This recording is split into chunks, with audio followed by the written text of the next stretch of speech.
was still doing it, in fact, in the early 1880s. Well, when the Democrats heard, when the aides came to him and they said, well, what's the deal? He told them what I've just told you, or something similar. And they said, what do we do? And his famous reply was, tell the truth. Tell the truth.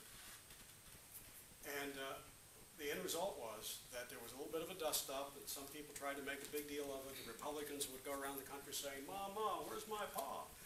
And the Democrats in the audience would say, go to the White House, ha, ha, ha. They tried to make it an issue, but in the end, by election day, the American people decided, you've got the Republican candidate who seems to be very corrupt in his public dealings, maybe pristine in his private life, and you've got this Democrat who maybe there was an indiscretion in his younger days, but he's clean as a houndstooth in his public life, and that's who they opted for. I should tell you, too, there was a little bit of a dust-up for Blaine. It may have cost him the election. A letter surfaced during the campaign that he had written, bore his signature, that clearly implicated him in some corrupt dealings with railroads and public subsidies. And he had put a P.S. at the bottom. P.S. Burn this letter. But whoever it was to didn't. And it gets, it surfaces. So there were rallies for Blaine where you'd have Democratic hecklers hollering in the back, burn that letter, burn that letter. And that kind of stuff went on all through this campaign. In the end, Cleveland won, not by a huge margin, but he won and became our 22nd president. And he is recorded as our 22nd and 24th president. Well, let me tell you about the first term, and we'll get now down a bit more to his political philosophy, which as libertarians, I think, or lovers of liberty, I think you will especially appreciate. One of the things I most like about Cleveland is the fact that in his policies, he almost always came to the right pro-liberty, limited government, pro-constitution solution or prescription. Not because he was an economist, not because he didn't have a college education, but he almost always came to the right conclusion because of a core and massive component of his personal character. I told you about his honesty, his forthrightness. He saw everything that way. He was for free trade, low tariffs. And the reason was not because he read Bastiat or Adam Smith. Maybe he did, but he didn't quote them. But he saw tariffs and quotas and interferences with trade as cynical uses of the force of government by a few at the expense of their competition. And he just thought, honest people don't do that. That's just dishonest. You know, they run around claiming I'm going to help the consumer, it's good for the country, when you're really doing it because you think it's going to help your bottom line, because government will take care of your competitor for you by raising the tariffs on them. He came to a strong sound money conclusion. He was a great defender of sound money. He was against inflation, against the issuance of unbacked paper money, because he thought unsound money is fundamentally dishonest. I have a great quote of his framed, hanging on the wall at home, that says, patriotism is no substitute for a sound currency. In other words, don't wrap yourself in a flag and say, we need to print money, we need to spend, blah, blah, blah. He said, keep the currency sound, the country will take care of itself. Strong believer in sound money. Not because he was an economist, because unsound money was dishonest. It was theft. I have another quote. I have not framed, but engraved on a little plate under a picture of him in my office. I don't have that quote. Oh, yes, I do. If I do, I can read it verbatim, and you'll be stunned at what he had to say about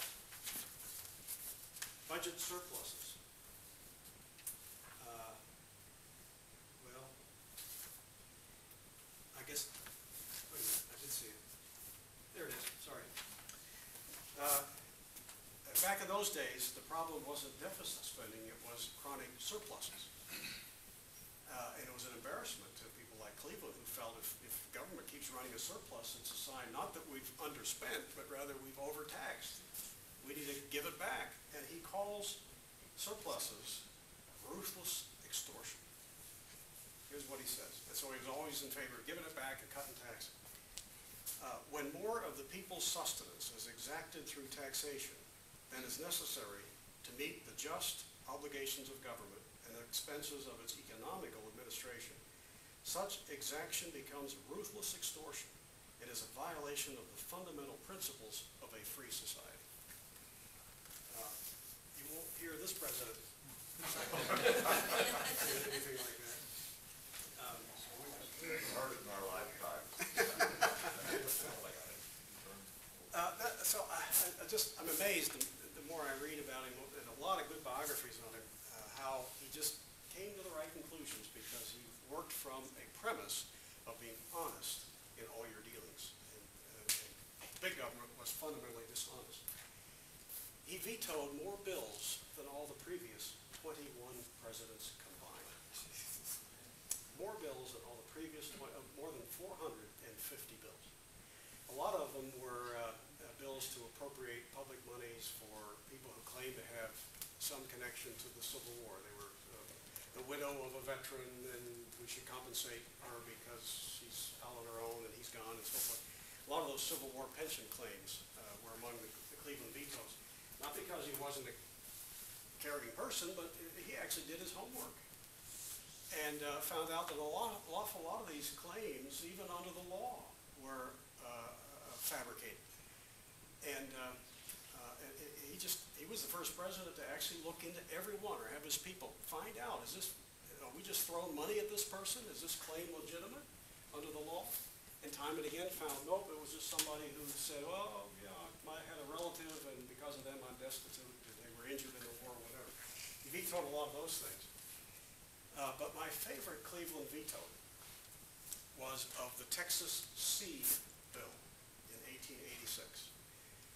Now, you may find this remarkable because today presidents signed into law bills, well, take Katrina, how much was that, 100 billion? I forget, but tens of billions of dollars in disaster relief. This bill was one of the Texas Seed Bill was one of the earliest ventures down the path of federal disaster relief. It would have appropriated a mere $10,000 to help drought-stricken farmers in Texas. Cleveland vetoed it, and here's what he said in his veto. Actually, it's framed here. He says, I can find no warrant for such an appropriation in the Constitution. Can you imagine he actually read the document? And he couldn't find disaster relief in there. And I do not believe that the power and duty of the general government ought to be extended to the relief of individual suffering, which is in no manner properly related to the public service or benefit. A prevalent tendency to disregard the limited mission of this government and its duty should, I think, be steadily resisted to the end that the lesson should be constantly enforced that, and here's my favorite part, though the people support the government should not support the people.